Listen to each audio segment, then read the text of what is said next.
Chilling tales for dark nights.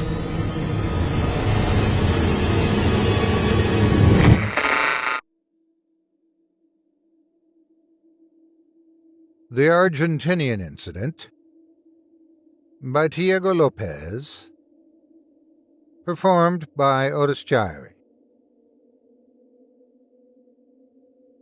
In the winter of 1998, there was an undocumented wave of brutal murders that nearly wiped out the entire population of a small fishing village in Argentina.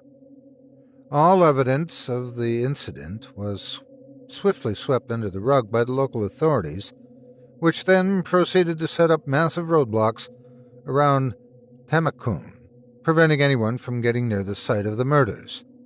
Media coverage of the police's suspicious actions was minimal, with most newspapers and local news channels labeling it as a large-scale evacuation on account of a fictitious fire hazard.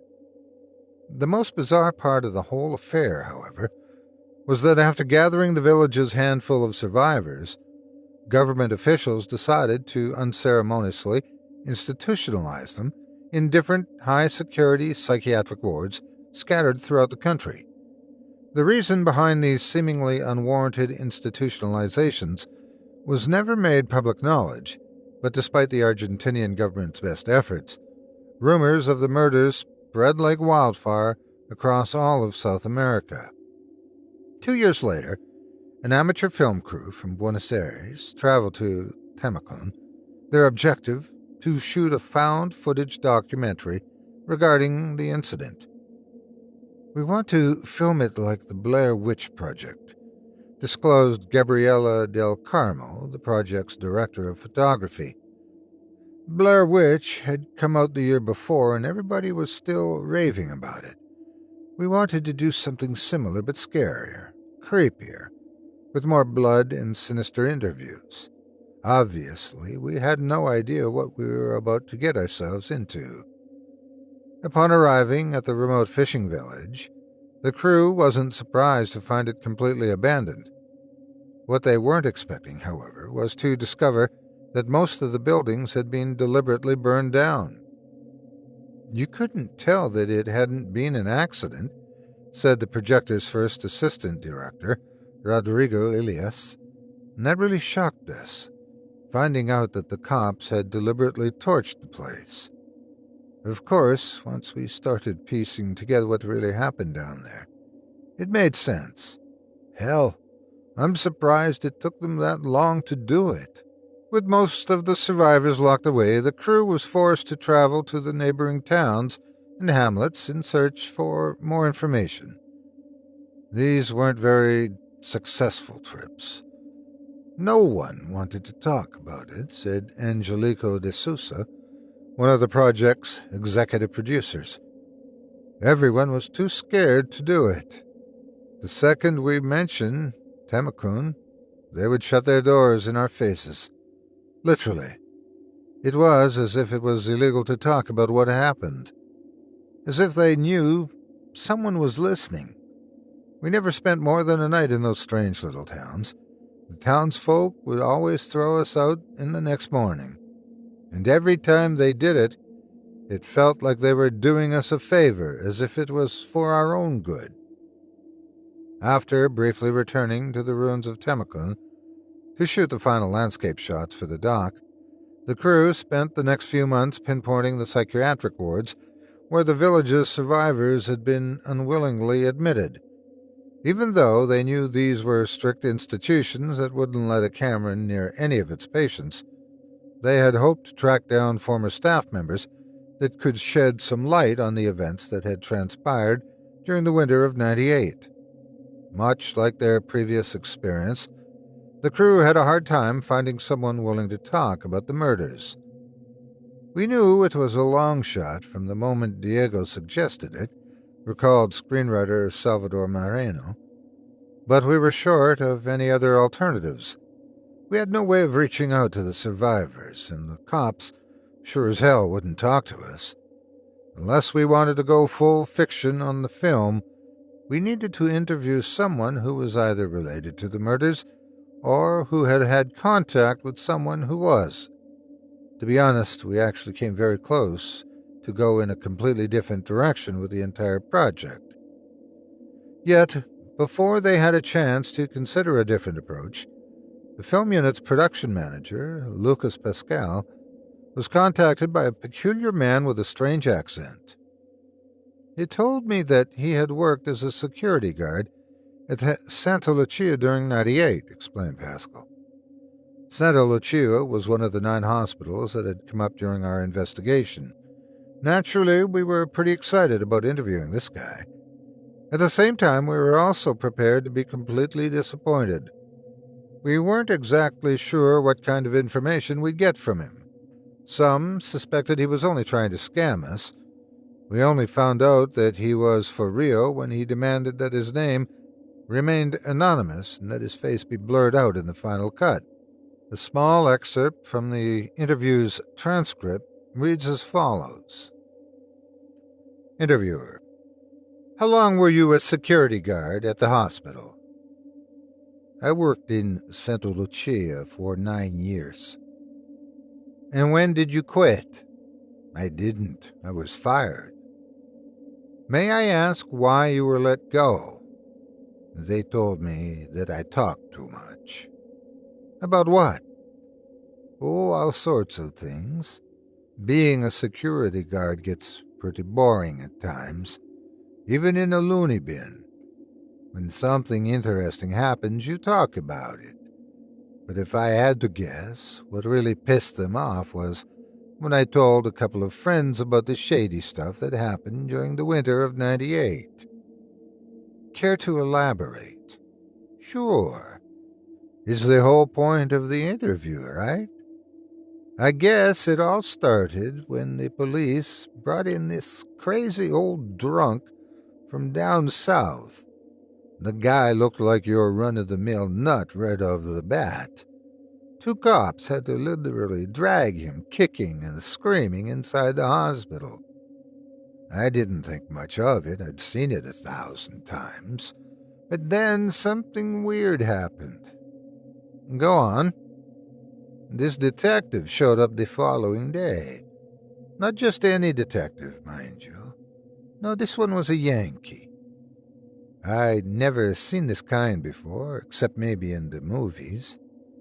Looked like a real hard-ass, too, all dressed up and sharp-looking. Even wore a hat, but there was something strange about his eyes, you know? Blue and hollow. I don't think I had ever seen eyes like that before. What was he doing there? He wanted to ask the old drunk a few questions, in private. They even got a room just for them. After 5 minutes, though, the crazy old bastard started screaming like I had never heard a grown man scream before. The doctors and nurses rushed in, and the Yankee disappeared in the middle of the commotion. I never saw him again. But the drunk didn't stop screaming until the nurses put him to sleep. Made my blood curdle, all that screaming. And then? The things quieted down for a while. Obviously, there was a lot of gossip going around. Everyone had their own story about how the Yankee managed to frighten the old drunk so much. Some said he showed him a picture. Others said that he just whispered something in his ear. No one knew for sure, not even the doctors. And a week later, no one seemed to care. And this is, of course, until they found the old drunk's body lying in the garden. Murdered. It looked like it. Officially, they labeled it as a suicide on account that he had overdosed on antidepressants and all, but that story didn't stick. Why not? Because the guy wasn't allowed to leave his room. They kept him locked away tight, restrained, too. He couldn't have escaped without help, let alone get his hands on prescription meds. It was all very suspicious. So you're saying that someone must have set the whole thing up? Exactly. At the same time, you got to ask yourself who would do such a thing. Why go through the trouble of killing an old defenseless drunk? What did he do to deserve it? Maybe he saw something he shouldn't have. Maybe he didn't have a choice. Supplied with more questions than answers, the crew's ever-growing curiosity fueled them to attempt to track down the enigmatic American detective. This is where the part of things started getting really weird, said Del Carmo. We found out that Santa Lucia wasn't the only place where people had seen Detective Blue Eyes. That's what we called him. Anyway, our sources confirmed that this guy had been seen all over the country, and he wasn't alone. It turned out that a whole army of Yankees in black suits had come over from the States. We knew we were definitely on to something. That's around the time Paz Vega escaped from Coronel Martin. The psychiatric hospital of Coronel Martin was one of the most infamous military hospitals in South America. Every time a patient managed to successfully escape, the story made national headlines. Paz Vega's flight was no different. Being the only teenager who survived the murders in Temacan, Vega's escape became one of the most talked about subjects in Argentina. The media made her look like some kind of dangerous madwoman, recalled Moreno, like she was out for blood or something. It was all very hard to swallow, but the police sure was desperate to find her. I had never seen so many cops out on the street. We tried to track her down too, but it was useless. We didn't have enough resources or the manpower. After a few weeks, though, the whole thing died down. The cops never found her. Without any more leads or cooperative interviewees, the crew decided to shift their focus toward the past history of Temacan. What they uncovered was nothing short of disturbing. We found out the place was some kind of haven for pagan rituals and devil worship, revealed De Sosa. Freaks from all over the world would go there to offer sacrifices to their weird gods. There were also strange reports of a secret society of cannibals. All sorts of creepy stuff. After we found that out, a lot of guys decided it was time to jump ship, myself included. Money was starting to get tight, too, so it seemed like the logical thing to do. But Diego wouldn't let go. He wanted to see the whole thing through. Diego Silva, the project's director, had become completely obsessed with the murders of Temacan. So much so, in fact, that not even when all of his crewmates had gone their separate ways did he put a stop to his manic research, which eventually led him to leave the country. The last time I heard from him, he was headed to Italy, said Pascal. Something about tracking down Paz Vega's last known relatives. I remember thinking it was a waste of time, even if he did manage to find out where they lived. The Yankees had probably been there already. But Diego didn't care. He couldn't be reasoned with. He was past salvation. After boarding a cheap flight to Naples, Diego Silva wasn't seen again for over 12 years. His sudden disappearance did not go unnoticed. Both family members and close friends alike flew to the filmmaker's last known whereabouts in a desperate attempt to find him. Unfortunately, the 26-year-old Argentinian from Buenos Aires left no trace. It was only on the morning of the 22nd of March, 2015, that he would be heard from again when Gabriela del Carmo received a strange letter in her mail. Inside it were 3 sheets of toilet paper covered in faded writing. Due to the poor quality of the ink and the rushed nature of the handwriting, a large portion of what was written remains undecipherable.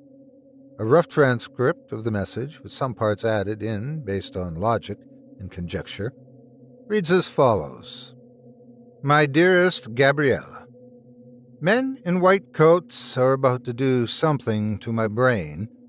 They say it will make me forget what I know. It's all for the best. Leaving Argentina was a mistake. The doctors tell me that I probably won't be the same after the operation. They say that I'll probably forget all about my friends and family. As much as that saddens me, I'm still glad they're doing it. I know it sounds cliche, but I can no longer live with what I know. I never did find the girl, but I did find out what happened at Temakan. Not all of it, but some parts. I wish that I hadn't. It's so much worse than what we thought.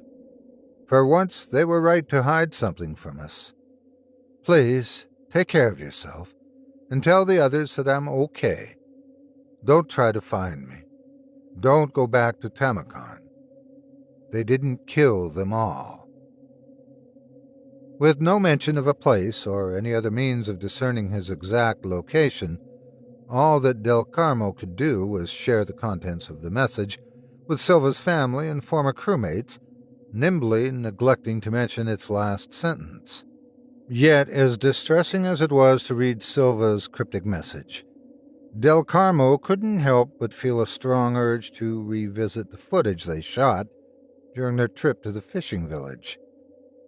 After reading his letter, it felt like we missed something while we were there, she explained. And there was something about that last sentence that really made my skin crawl. Del Carmo went on to rewatch the footage several times, but it was only after she digitally enhanced some of the wide shots of the village's waterfront that she noticed something odd. Back then, we were so focused on examining the burned houses for clues that we didn't pay attention to anything else, she confessed, especially not the seagulls. Upon carefully analyzing one of the shots, Del Carmo noticed a large group of seagulls fighting over what appeared to be a human foot. Unlike digital video, which has a set number of pixels, she explained, when you digitally enhance film, you can actually zoom in on certain areas without it affecting the level of detail. Kind of like what they do on CSI and other cop shows. When I zoomed in on the foot, I noticed that it had human bite marks all over it. A discovery that brought her to an unsettling conclusion. Whatever happened to those villagers back in '98, I think it's safe to assume that they weren't just murdered, they were eaten, too. After her interview, Del Carmo agreed to provide a copy of the digitally enhanced shot so that it could be further examined by experts. Before she had a chance to do so, however, our sources report that she went missing after receiving a visit from a well-dressed man with pale blue eyes and a North American accent.